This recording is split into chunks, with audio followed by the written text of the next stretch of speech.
Before I start chapter 2, may I recommend, if you would like to follow the story and chapters, you subscribe to the channel. Click the bell and then YouTube will advise you when each chapter is posted.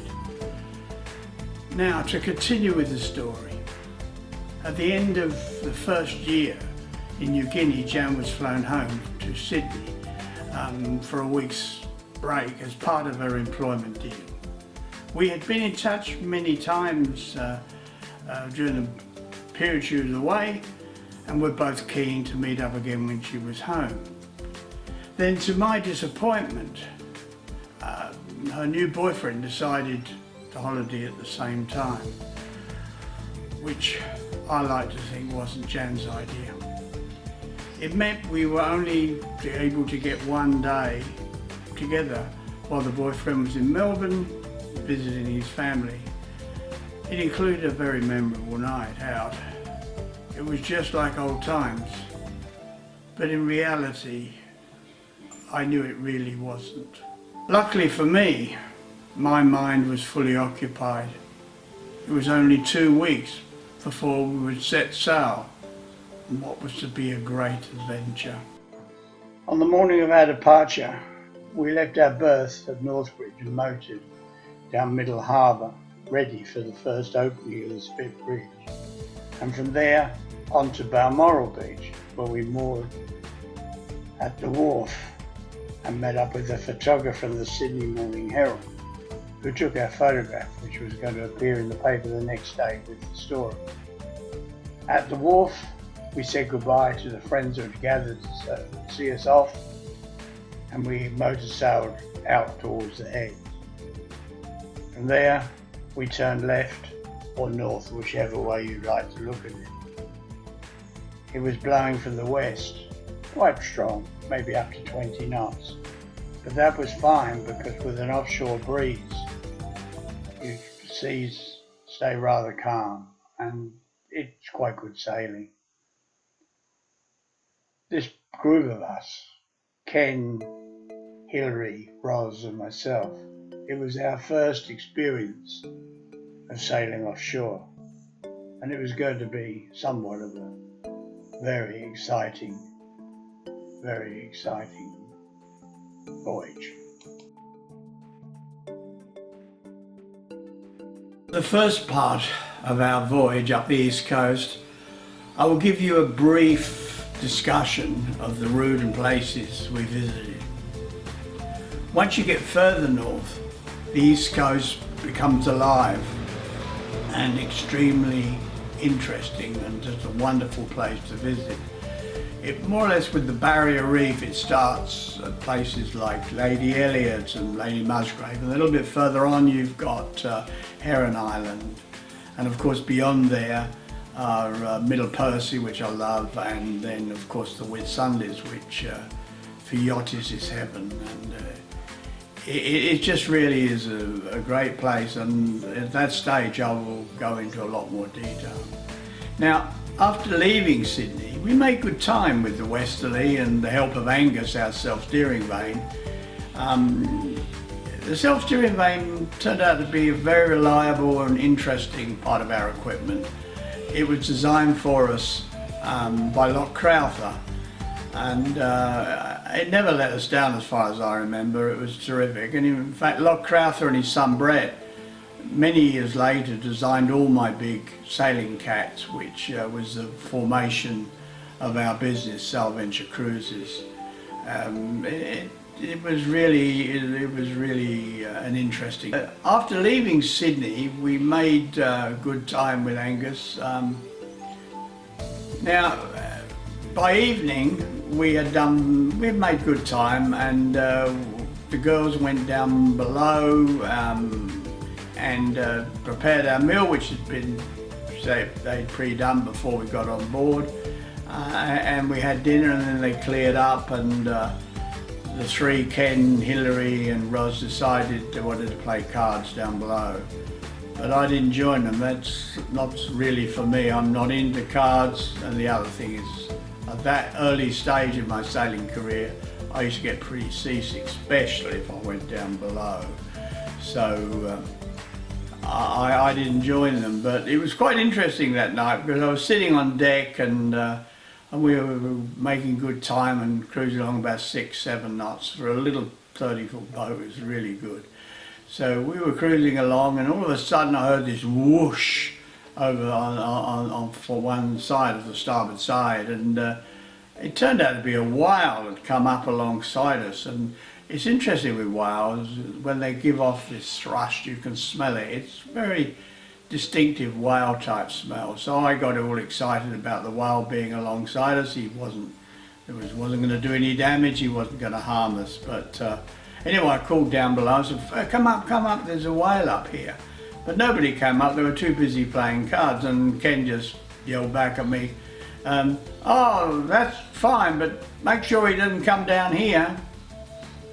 And I thought, what, they would not want to see a whale going past, but he drifted away, and that was the last we saw of him.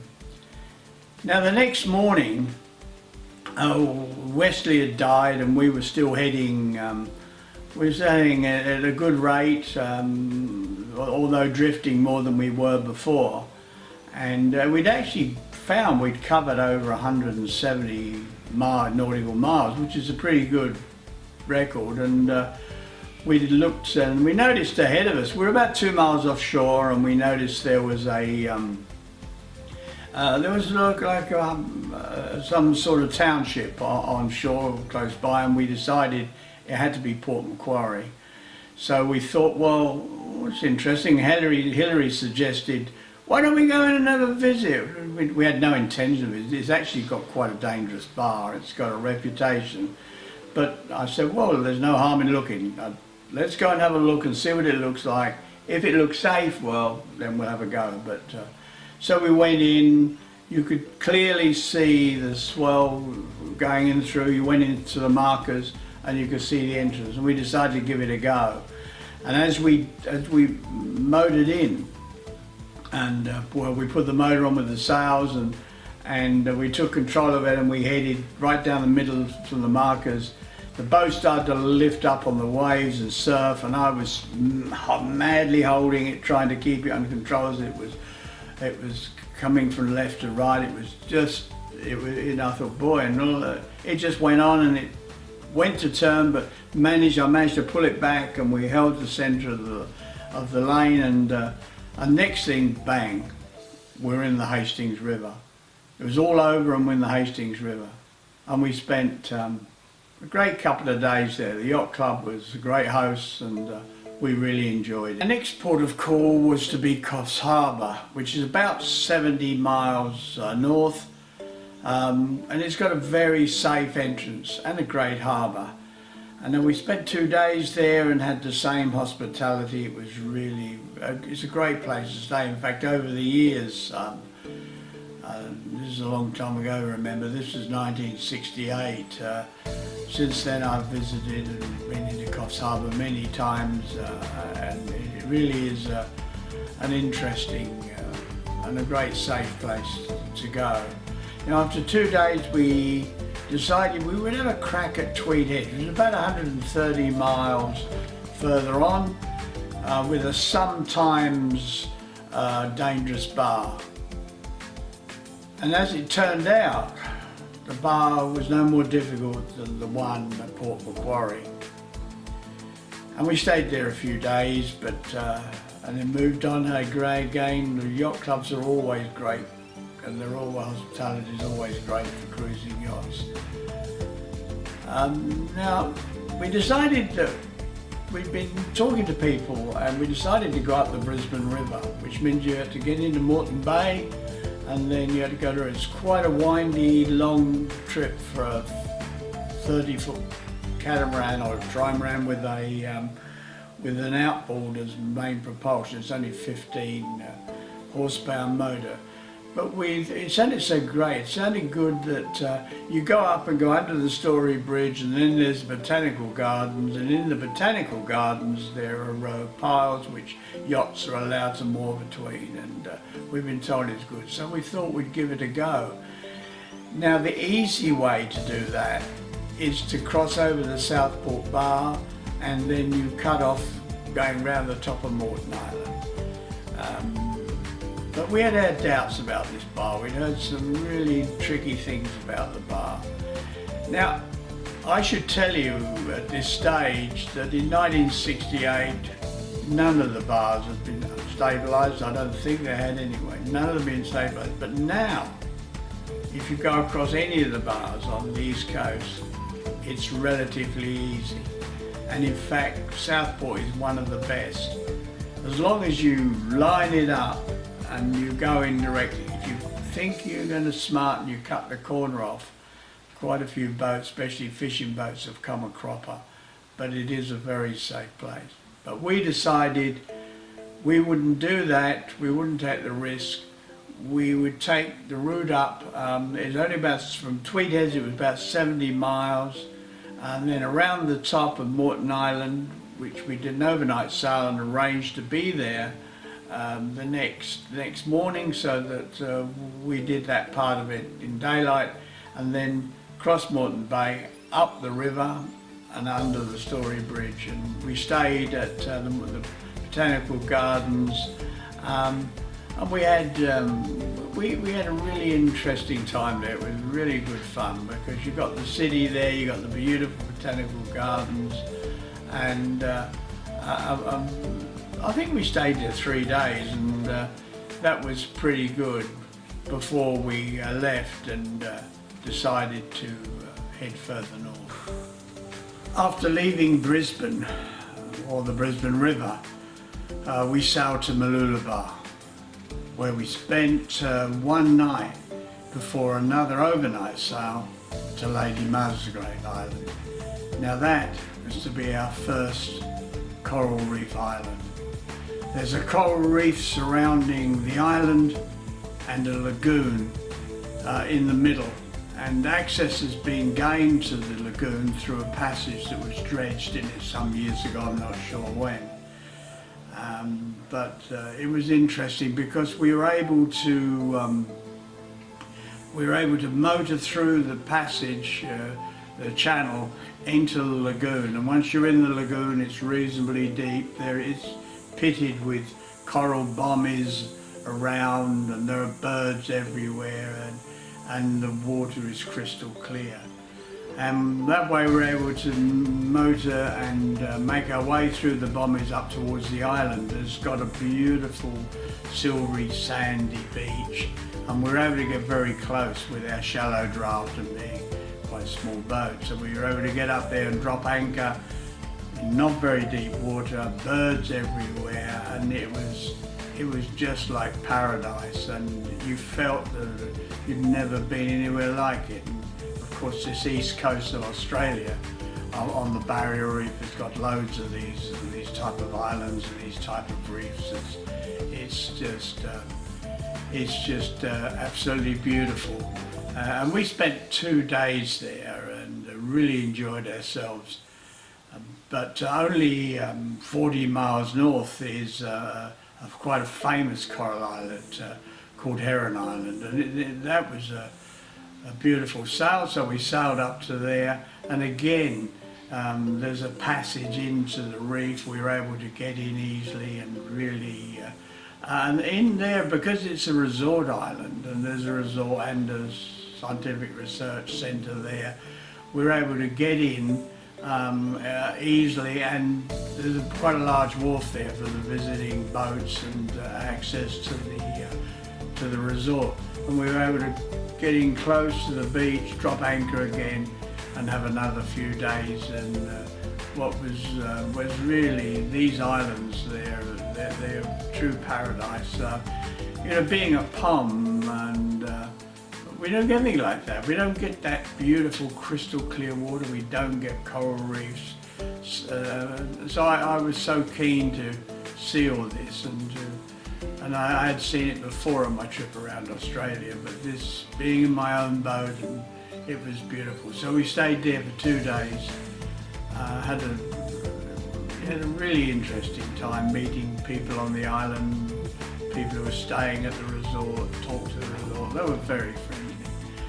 And then we decided we'd go back towards the coast to Gladstone, where we needed to do some resupplying, and so we made our way back. And from Gladstone, we headed north, and our first stop was going to be Middle Percy Island. Now, Middle Percy Island has become over the years one of my favourites.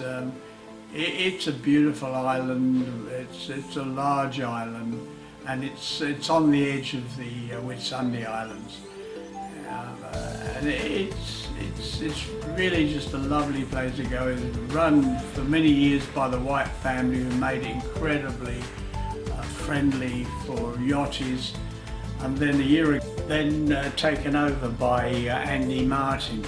But it was the Whites who made the island famous, mainly for its shed, a shack on the beach. It was like a telephone room. They had a telephone there. It was meant for leaving supplies from there were supply ships that visited the island. And there was across the bay there was a lighthouse and a lighthouse keeper. It was classic, beautiful place to go. And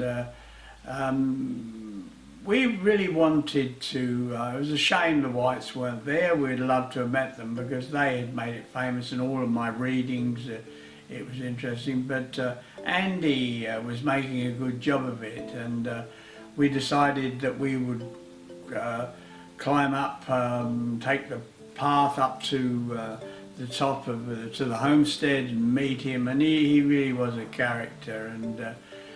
And the main thing was this shack. This shack, it became famous in the end, mainly made by the yachties who used to leave memorabilia there, and they'd make plaques up in the most amazing ways and write the name of their vessel and so forth. I mean, there were people that were well known to me, like John Guswell, who I'd just recently finished his beautiful book Trekker Around the World. He was there, and also Eric and Susan Hiscock, who I have all their books. I had them on board at this time. I mean, I always, any cruising yachtsman worth his salt would have an Eric Hiscock book. They were just wonderful. So it was made famous by the Whites, but they had left a year before, and Andy was looking after it. He'd now taken over the lease, so we decided to climb and meet him, and we met him.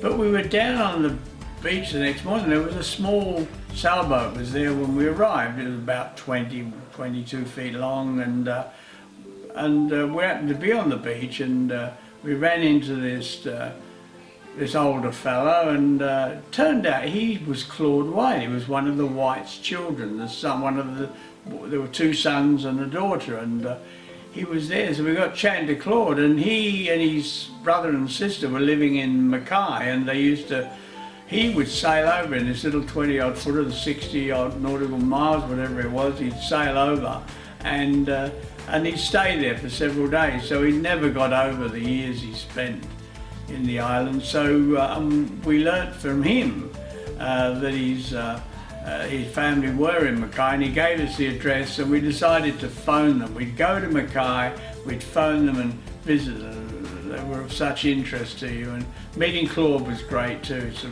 I can't have time to tell them now, but there were some fantastic stories about famous and non-famous people that visited the island, and it was really good. So after spending a couple of days, we sailed over to Mackay, and we phoned the Whites, and we went at afternoon tea with them, and it was just great. It was worth the visit, and from there on we were heading right into the Whitsundays. Saved my Whitsundays for chapter 3. I try to keep these videos under 20 minutes. Now, I've got an interesting lot of images of the Whitsunday area, and I hope you will join me for my next video, which will take you from the Whitsundays to New Guinea. And please don't forget to subscribe and ring the bell, and you'll be informed when these videos are coming up, and I hope you enjoy them. Thank you.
I will